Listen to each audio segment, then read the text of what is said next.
The most dangerous thing in a relationship. Let's check it out. This is a video that I found on the TikTok. It's 11 minutes. We're probably not going to do the whole thing, but hopefully it has some insightful information for us to learn as uh, people who are getting into serious relationships. Thing for a relationship. Apologies for the clickbaity title, but here you are. In today's episode, I will be discussing the most concerning sign that your relationship might be in trouble. It's a little counterintuitive, but that's kind of how we like to roll on PsycHacks. Let's get to it. Many people want to know what causes relationships to fail. And the general consensus is that relationships often fail because one partner kind of starts to deteriorate. Maybe this person stopped putting effort into the courtship or into his or her appearance. Maybe this person hasn't really advanced his career or her lifestyle, or has fallen into hard financial straits. Or maybe this person has become depressed or addicted or otherwise. This has definitely happened in the past. Something I've experienced, being one who doesn't grow and then being one who has grown. Otherwise comfortably numb. There are lots of ways this can occur, but the idea here is that the relationship fails when one partner fails or refuses to recover from some kind of setback. And that can certainly be the case. However, in my clinical experience, that's not what I usually see. There's this old joke. It's not really a joke because it's not really funny, but the joke basically says that the fastest way to end a relationship is for one partner to start therapy. And what's the grain of truth in this unfunny joke?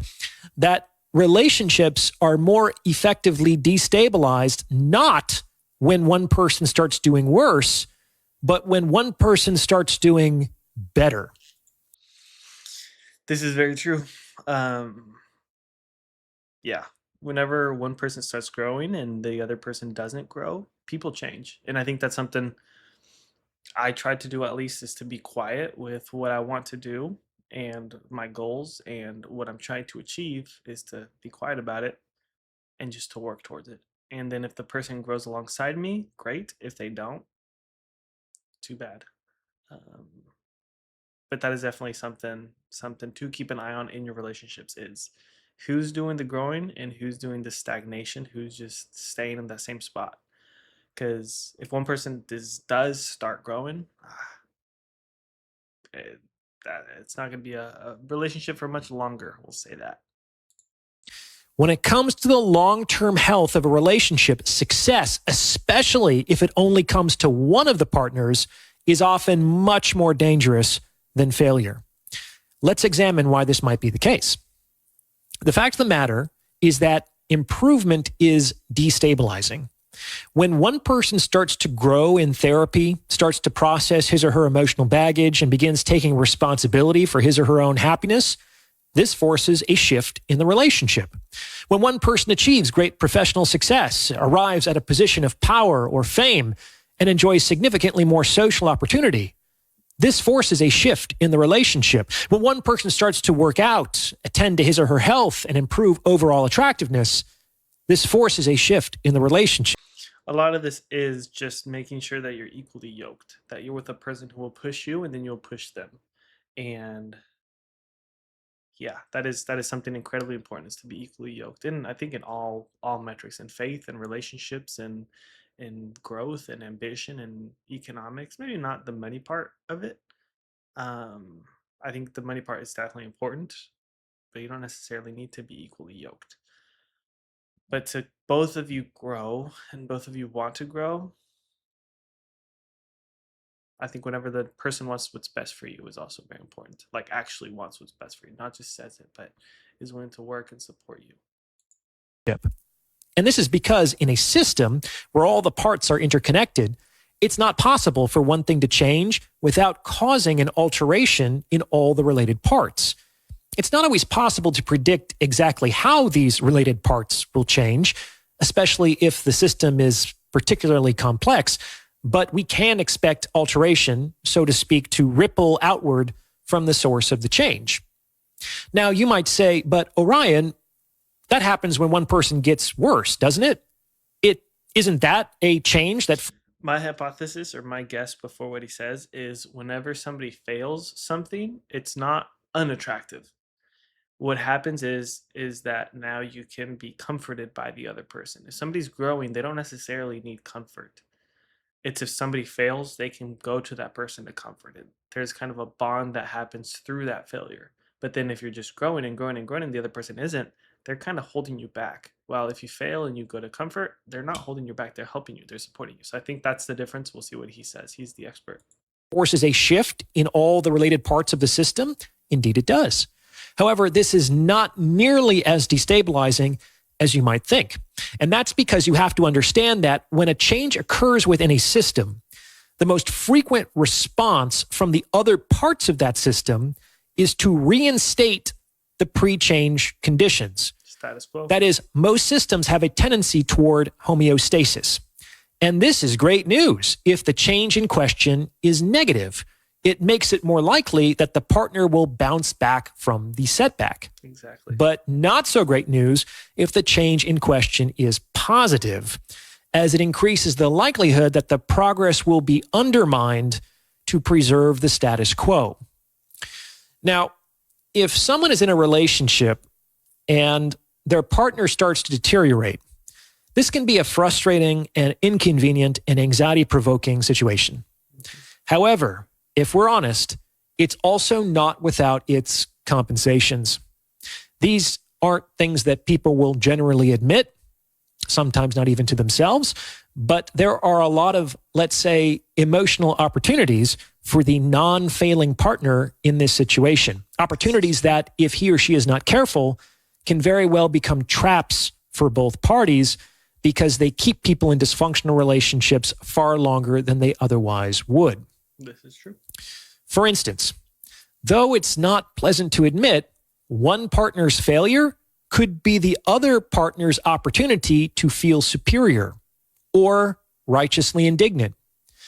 And to the extent that this failure is intractable, like an addiction or a flaw or a foible, the partner now has a perpetual scapegoat, someone they can now blame for all of their unhappiness.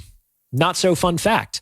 Relationships in which one partner is an alcoholic are more likely to end not when the addict is in the throes of his or her addiction, but when this person sobers up. And this is partly because the non-alcoholic partner can no longer use the alcoholic as a scapegoat for all of the pain and suffering and disappointment in his or her life. If only this person didn't drink. If only I didn't have to spend all of my time cleaning up after your messes or solving all of her problems. The addiction gives the non-addict the opportunity. This all just boils down to lack of accountability and people not being willing to be accountable for their actions or wanting to be in relationships that they shouldn't be in. Yeah. Yeah, I mean, relationships are complicated just in general because you have to balance the person's emotions and then your own emotions, but then you're not supposed to be their emotional scapegoat or like their therapist. People are adults, and if you're in a relationship, you're an adult. You can deal with your own emotions. You can process your own emotions. You can process your own information. You don't need the other person to emotionally regulate you. And that's at least something I'm trying to do in my relationship is I don't need the other person. I don't need my girlfriend to emotionally regulate me. And she doesn't need me to emotionally regulate her. We can do it ourselves and then we can talk and then we can communicate and then we can figure out what we're going to do next. But I don't want to emotionally regulate. I got too much going on. Maybe it's selfish. Maybe it's not the right perspective. But I got too much going on that I don't want to have to stress. Especially if she's my girlfriend. If she's my wife, I think it's a different topic because then like you are actually bound and you're committed to this person forever. So I want to make sure that both of us are in the best spot possible. But right now I'm doing my own thing. And if this person wants to hang alongside me, tag alongside me, that's fantastic. And if they don't, they have that freedom to not. But growth can definitely cause problems. And being a scapegoat, that's just lack of accountability. I think people nowadays just don't want to be accountable for their actions. So this is what happens. To feel morally superior and to externalize responsibility for his or her suffering. That's why these people need to go to Al-Anon. What's more, if the partner in question is of a more codependent persuasion, the deterioration of one could be a project for the other, a source of purpose and I meaning. can fix you. I will do what it takes to get you sober. We'll get through this difficult situation. In its more positive aspect, this can help bring people closer together.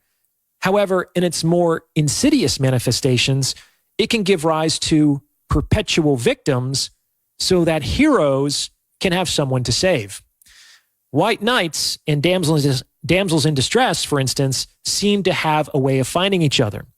In any case, my point is that the deterioration of a partner is not devoid of. I think maybe the reason why I have the perspective that I do now, that we can regulate our own emotions, is because I was trying to fix somebody before. Like, I have tried to fix somebody, or I can save this person. I can't. That's not my responsibility. That's not my job. That's this person's job, their own personal growth. If they can grow, great. If they can't, that's not my job. That's not my job. And it is very easy to want to have a savior complex, I guess, but it just comes down to pride. It comes down to you being better or anything like that, and that's not a healthy relationship. If I'm trying to fix you, that's not a healthy relationship. I'm trying to work with you, not fix you. Potential benefits. Now, before I go any further, if you're liking what you're hearing, please consider sending this episode to someone who might benefit from its message, because it's word of mouth referrals like this that really help to make the channel grow. You can also hit the super thanks button. That's the 3 little dots in the lower right-hand corner, and tip me in proportion to the value you believe you've received from this message, because it's your donations that make all of this happen, and I'm really grateful for your support. Now, on the other hand, the significant improvement of a partner can be much trickier for the other person to handle. It's hard to be a perpetual cheerleader, and the improvement of the other can be perceived as an indictment of our own lack of progress. This is especially true the more the partners perceive themselves to be equals, as it creates the conditions for envy to occur. Envy is a complicated emotion, but one of its many preconditions is that it can only arise in the context of perceived equals. If you don't perceive yourself to be someone's equal, then his or her success or superiority is experienced as admiration. However, the more similar people believe themselves to be, the more likely they will feel envious of another's progress, even if, or rather, especially if. One of the comments says, so real love doesn't exist. I mean, I think the only love that actually does exist is the love from your mother. I think a lot of these relationship loves are conditional. Like, you fit these conditions, you match these conditions, I love you. You don't, I don't love you. But that's why the relationship shouldn't be based off of love, because love will disappear. It's based off of commitment or mutual respect, mutual admiration. But even then, those things fade. So it's really just like, I choose to be with this person because I think they're a good person and I think that they can help me grow. I don't even know, because then that sounds just selfish. Like, I'm just using this person. Um, but there is an aspect to where love is not real. The love that people have nowadays is not real. It's not an equal love. It's a very much of a conditional love. So It's a loved one. The person who isn't improving may also start to feel as if he or she is holding the other person back, or that he or she is increasingly the problem in the relationship. This is a narcissistic injury, and it can throw all but those with the strongest sense of self for a loop. And let me tell you, as hard as it can be to be in a relationship with a problematic person, it's often easier to deal with someone else's problem than to feel as though you yourself are the problem. this is true.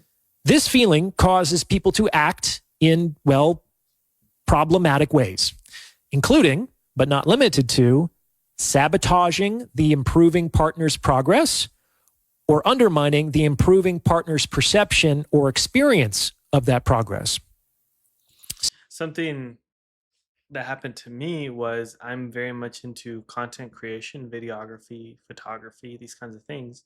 And my previous partner did not like me taking pictures of other women. And that's a huge market in videography and photography, that women want pictures, women want videos. Like, this is what they want. They want to be shown off, they want to be seen. This is part of the creator economy.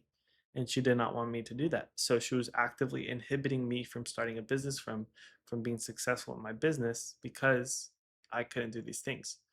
Um, so like active sabotage, and I don't know if it was malicious or on purpose or it's just out of insecurity.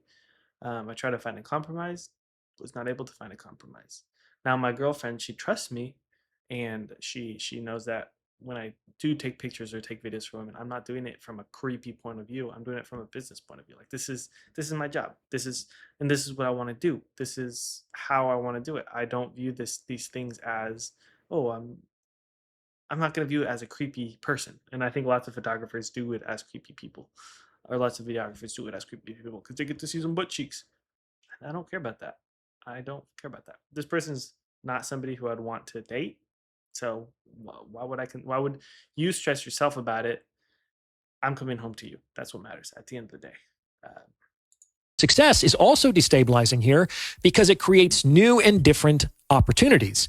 The successful partner may suddenly have access to many more people, some of whom may be more desirable potential mates.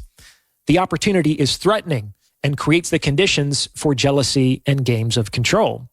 The idea here is, frankly, is to prevent the improving partner from leaving. On the other hand, dysfunctional relationships are often very secure.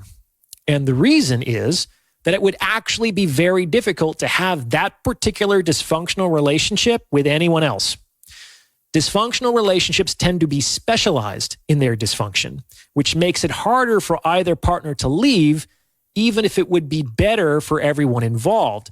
To leave a dysfunction. Add on to people living together. I was just having a conversation with my buddy, and he was having a struggle, and they lived together. They lived previously together. So add on that couples now live together before being married. So before you're sure that this person is the one you want to marry, they're living together. They're already committed. That just makes it even because now you got rent tied into it. Let alone if they get a pet. Imagine a pet. Imagine a kid. Relationship, one or both partners would have to learn new ways of relating, new ways of being in order to have a relationship with someone else. It's like the dysfunctional people have become koalas. They can only eat eucalyptus leaves. And this creates barriers against exiting the relationship, even if the relationship approaches misery. By contrast, it's actually very easy to have a relationship with a successful, high-functioning individual. These people are omnivores. They can eat whatever they want, and it's not going to cause any problems. Do you understand? And this perspective has been corroborated by the literature. For instance, the French sociologist Emile Durkheim discovered that suicide rates did not go up during periods of hardship or economic contraction, but counterintuitively, during periods of rapid social improvement. The idea here is that when times are hard, people buckle down, join together, and strive toward a common goal with hope for better days. The hardship creates the opportunity for union and meaning making, just like in a high-functioning relationship in which one person suffers a setback. On the other hand, periods of progress and growth were far more destabilizing, as they tended to disrupt the limits within which people habitually operated. This sense of limitlessness, which Durkheim called anomie, created a kind of vertigo, a vortex in which life seemed to fall apart in the midst of plenty and progress. And it is precisely this anomie produced by the success of one partner that is one of the most difficult storms for a relationship to weather. What do you think? Let me know in the comments below. It's very true. Very true. People growing or people outgrowing each other is a very real phenomenon that, yeah, either one person has to be okay with the other person growing and supporting them fully, or they get jealous and envious and start to hate and start to actively pursue sabotaging the person. This is never good. But that is, and part of it has to do with faith or with trust, because you have to not trust the person who's succeeding not to take advantage of that success or not let that success get to your head. So it's very much of a trusting the other person to do the right thing or to be the right person. But then that's when it comes down to, one, are you married to this person? And two, are you going to commit? Are you actively committed to this person? And are you choosing the right person? I think that's a really good litmus test to if you chose the right person. If you're willing to wait, if you're willing to trust the other person, and the other person is willing to not take advantage of their opportunity, not take advantage of their success, not do it for their own personal gain, you got yourself a good one. But then if the other person is willing to take advantage of the success or sneak behind or do these things, you didn't get yourself a good one. You got yourself a manipulator, and you should probably leave that relationship as quickly as you can. Anyways, hope you guys enjoyed this shorter video. Check out this gentleman. His name is For the Men I Love, or To the Men I Love. Check it out, and y'all have a wonderful rest of the day. God bless.